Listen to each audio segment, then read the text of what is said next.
أعوذ بالله من الشيطان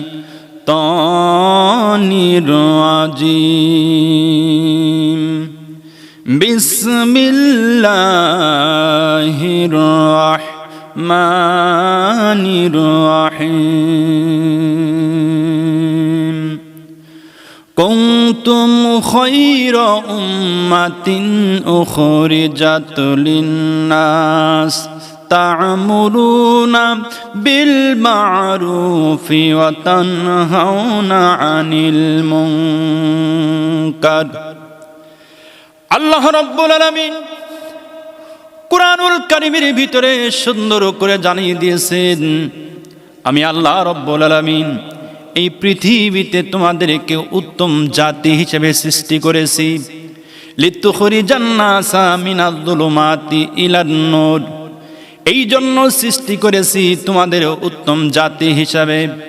আমি আল্লাহ রাব্বুল আলামিন মানুষগুলোদের কাছ থেকে বের করে এনে মিনাজ যুলুমাতি ইলান নূর, অন্ধকার পথ থেকে ফিরায়া আলোর পথের দিশা দেওয়ার জন্য আমি আল্লাহ রাব্বুল আলামিন পৃথিবীর জমিনে তোমাদেরকে সৃষ্টি করে দিয়েছি। এই দুনিয়ার জিন্দেগিতে আমার আল্লাহ রাব্বুল আলামিন আমাদের সৃষ্টি করেছেন লিতুখরিজান নাস মিনাজ যুলুমাতি ইলান নূর, অন্ধকার পথ থেকে ফিরায়া মানুষকে আলোকিত পথের দিশা দেওয়ার জন্যই আমার আল্লাহ রাব্বুল আলামিন আমাদেরকে সৃষ্টি করেছেন। সুবহানাল্লাহ। প্রিয় বন্ধুগণ, আমার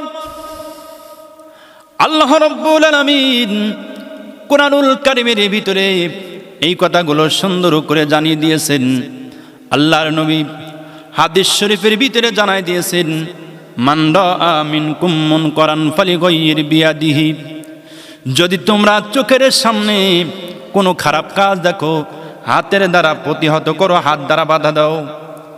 ফা ইল্লাম ইয়াস্তাতি, যদি সম্ভব না হয়, ফাবি লিসানিহি, তোমার বক্তব্যের মাধ্যমে ওই কাজটার প্রতি দুর্বার আন্দোলন করে তোলো, প্রতিবাদ জানাও। ফা ইল্লাম ইয়াস্তাতি, তাতেও যদি সম্ভব না হয়, ফাবি কলবিহি, অন্তর দ্বারা ঘৃণা করো। আর এটা হচ্ছে ঈমানের সর্বনিম্ন একটা স্তর।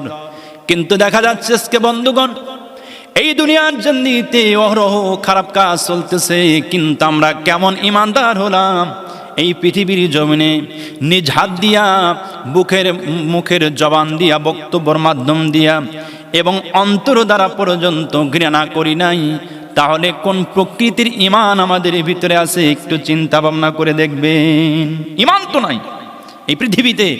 ঈমান বলতে আমাদের আসলে কিছু নাই, কারণ অহরহ আজকে প্রকাশ্যভাবে মানুষের সামনে খারাপ কাজগুলো ঘটে যাচ্ছে, কিন্তু আজকে আমরা সঠিকভাবে সেই কাজটা প্রতিহত করতে পারতেছি না, বাধা পর্যন্ত দিতে পারতেছি না।